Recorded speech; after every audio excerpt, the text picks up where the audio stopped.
Morning everyone.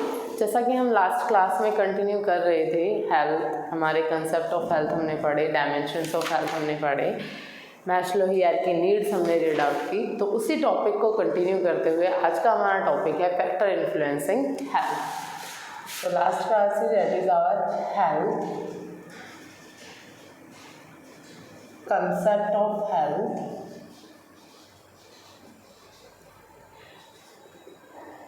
dimensions of health,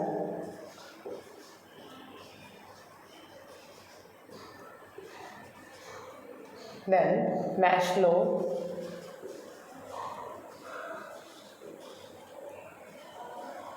hierarchy needs, and today our topic is factors influencing health, illness, types of illness,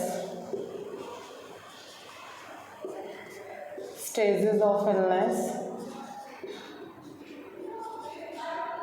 these ये topics हम last class में continue कर चुके हैं। हमारी health क्या है? Health is a state of complete physically, mentally, socially, spiritual wellbeing and not merely an absence of disease is called health. Concept of health are 4 types. First, biomedical, second is psycho social, ecological, last one is holistic concept. Dimension of health, वैसे तो हमारे पास जो हमारी main dimension है they are 4, but health is a multi dimensional factor. इसके अंदर first one is our physical dimension,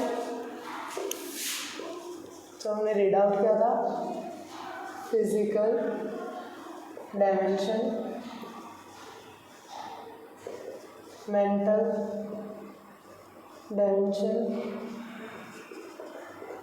social dimension and further जो मेन हम यही काउंट करते हैं उसके बाद spiritual, emotional,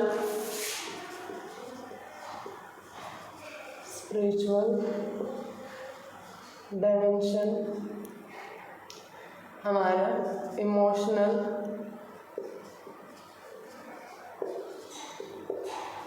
dimension, vocational dimension. These are our dimensions. Maslow hierarchy needs में थी हमारी 5 basic needs, psychological needs and self fulfillment needs। ठीक है, जो अब आज का हमारा टॉपिक है that is factor influencing health. हमारी हेल्थ को वो कौन कौन से फैक्टर्स हैं, वो कौन कौन से कारक हैं जिनकी वजह से हमारी हेल्थ क्या है वो अफेक्ट होती है। जिसके अंदर सबसे फर्स्ट आता है हमारा gender. First one is our gender. Gender कैसे? बहुत सारे डिजीज कंडीशंस ऐसी हैं जो जेंडर को अफेक्ट करती हैं, जैसे कि many disease occur more commonly in one gender other than other. Okay, जैसे हमारा ऑस्टियोपोरोसिस है, it is and breast cancer. Breast cancer is gender में, जैसे फीमेल है तो ब्रेस्ट कैंसर की मेन प्रॉब्लम हमारी मैक्सिमम किस में सीन आउट करते हैं? फीमेल्स में। तो जेंडर भी हमारा एक ऐसा कारक हो गया जो हमारी हेल्थ को अफेक्ट करता है, डिजीज़ को अफेक्ट करता है। ऐसे ही हमारा कलर ब्लाइंडनेस है मेल के अंदर, कलर ब्लाइंडनेस जो जनरली हमारे मेल्स में क्या है, हम लोग ज़्यादातर पाया जाता है। Second is our genetic factor. Genetic क्या है अब हमारा? Second factor is our genetic. Genetic factors के अंदर क्या है? The genetic material transferred from one generation to next generation, means parents से हमारे अदर बच्चों के अंदर वो डिजीज कंडीशन आना, that is our genetic factor. जैसे कि हमारी हाइपरटेंशन होगी, डायबिटीज़ है, कैंसर है, एड्स है, तो ये सर्टेन डिजीज क्या है जिसकी वजह से जेनेटिकली हमारी बॉडी क्या है, हेल्थ क्या वो अफेक्ट होती है। Further is our education.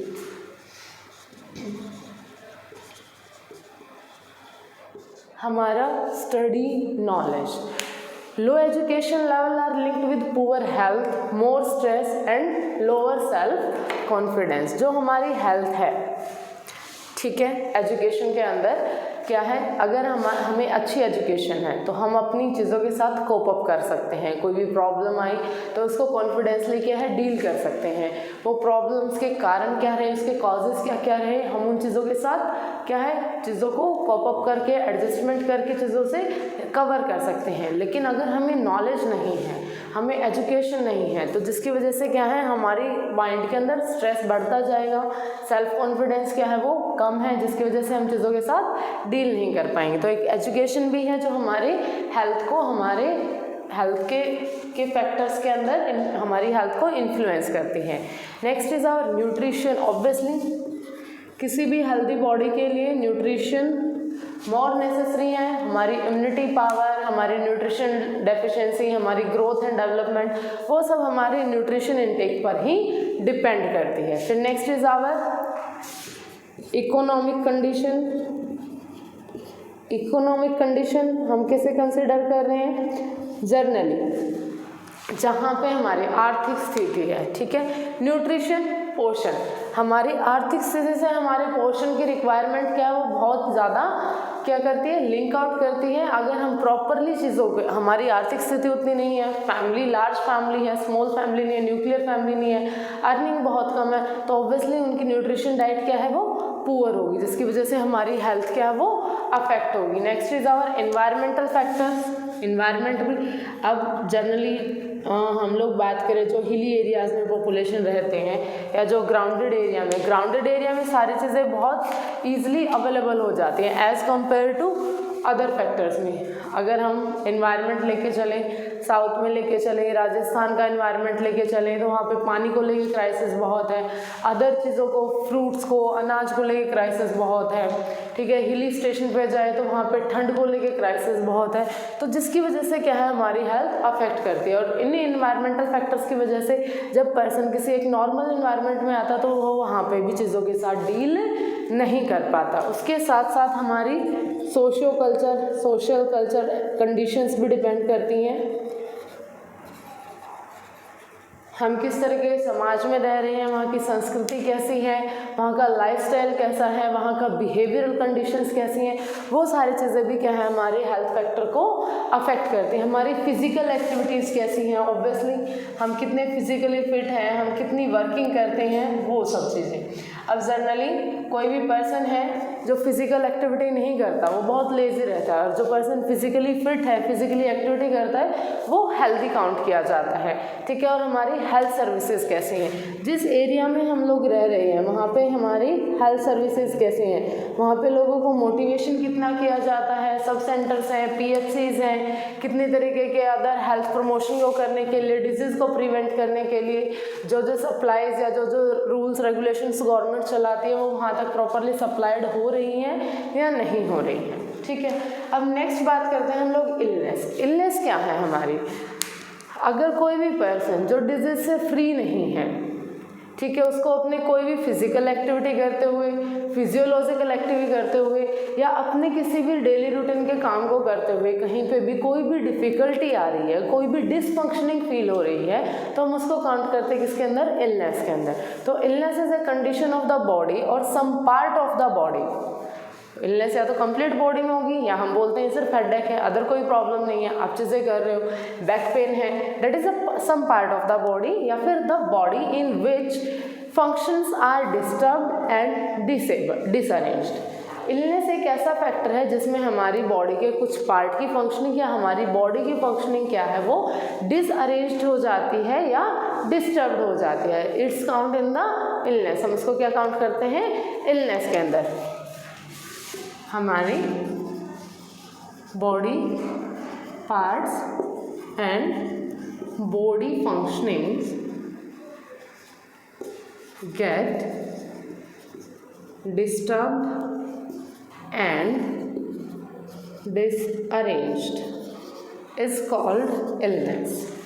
अब टाइप्स ऑफ इलनेस, हमारी इलनेस क्या है, 2 टाइप्स के होते हैं जो मेनली हम लोग काउंट करते हैं। That is first one is acute illness, second is our chronic illness. हमारी एक्यूट इलनेस के अंदर क्या होता है कि it is a short duration.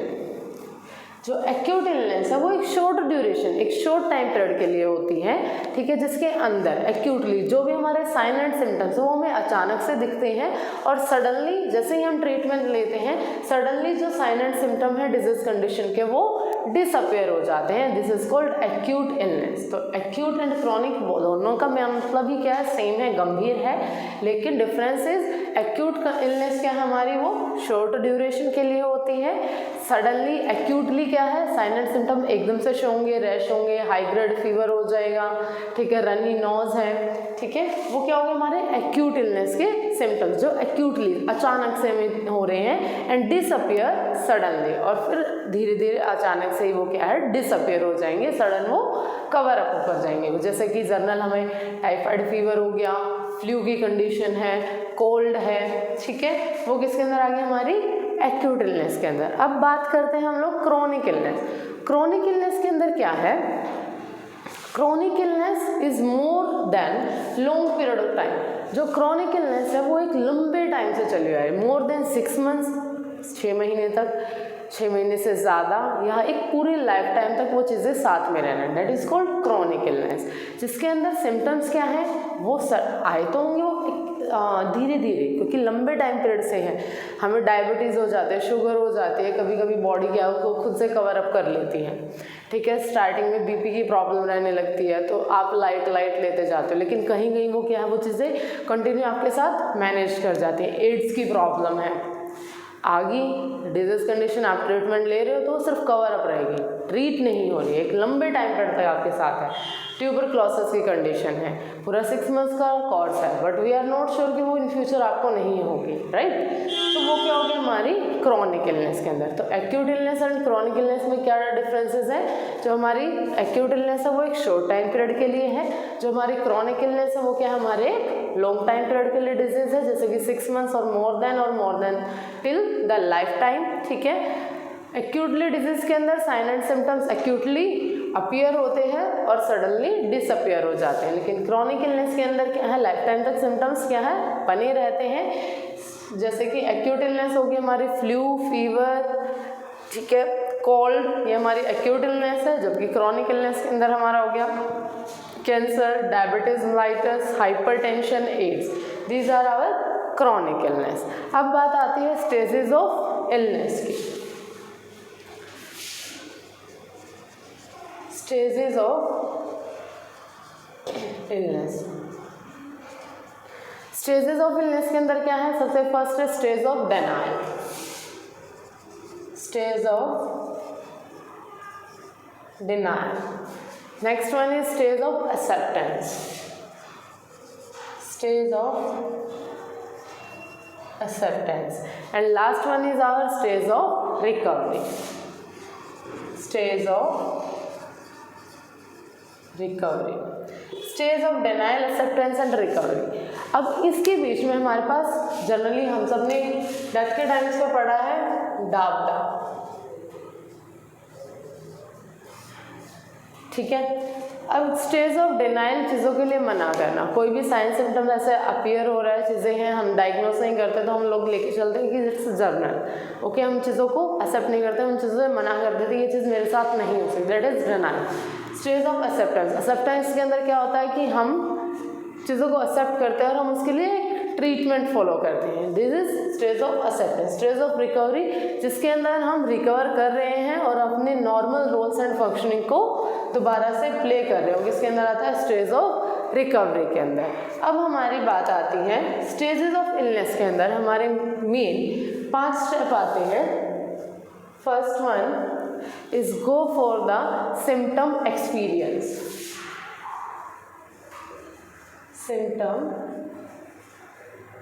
experience. Second is our assumption of syndrome, assumption of syndrome, ठीक है। Third one is our medical care contact, medical care contact. Fourth one is our dependent client care. Dependent client care. And fifth is our recovery and rehabilitation.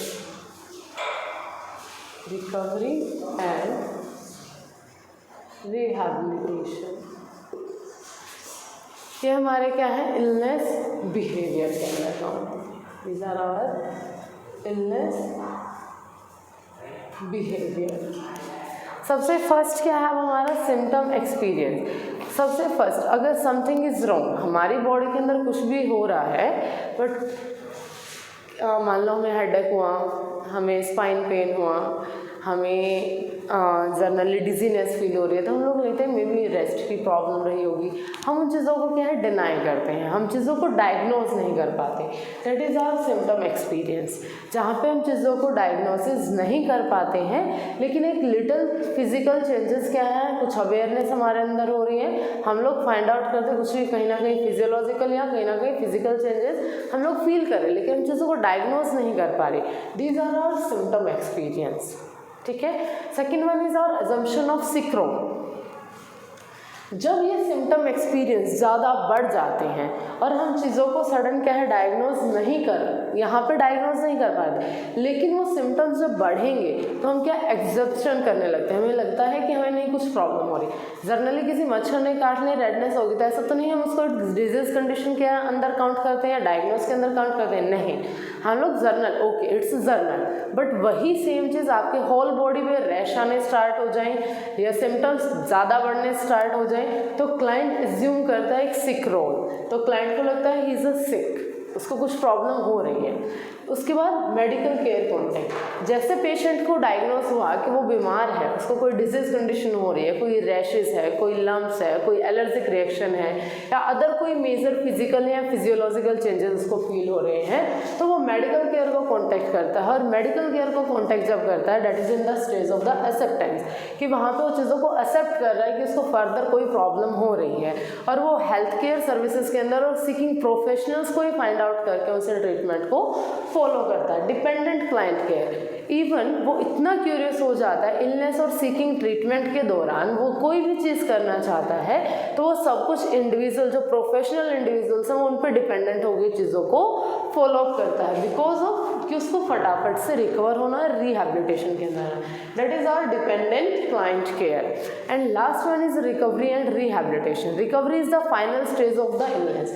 Recovery क्या है, हमारी illness की बीमारी की final stage है, जिसके अंदर the client is expected to give up the normal roles and functioning, जहाँ पे क्लाइंट अपने नॉर्मल रोल्स एंड फंक्शनिंग को प्ले करने लगता है, और वो कोई लॉन्ग टर्म इलनेस के अंदर नहीं. अगर लॉन्ग टर्म इलनेस है तो वो उसी के साथ अकॉर्डिंग टू दैट वो अपनी लाइफस्टाइल को एडजस्टमेंट कर लेता है. That is our recovery and rehabilitation. Clear हो गया. अब इसके अंदर दो चीज़ें और आती हैं जो हमारे फैक्टर्स हैं, इलनेस के जो मेन दो फैक्टर्स हैं उसके अंदर हम काम करके चलते हैं, causes and risk factors.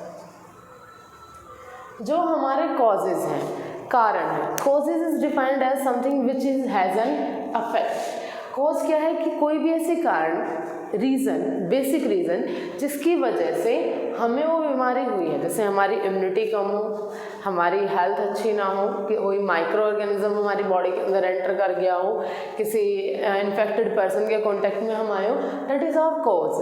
But risk factor क्या है, it is an attribute, characteristics of exposure of an individual that increases the likelihood of the developing a disease और इंजरी.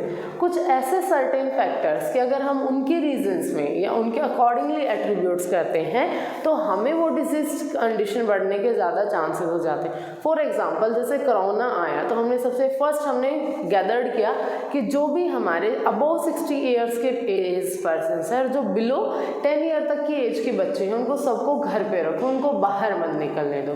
क्यों? वी नो वो एक बड़े रिस्क फैक्टर के अंदर है.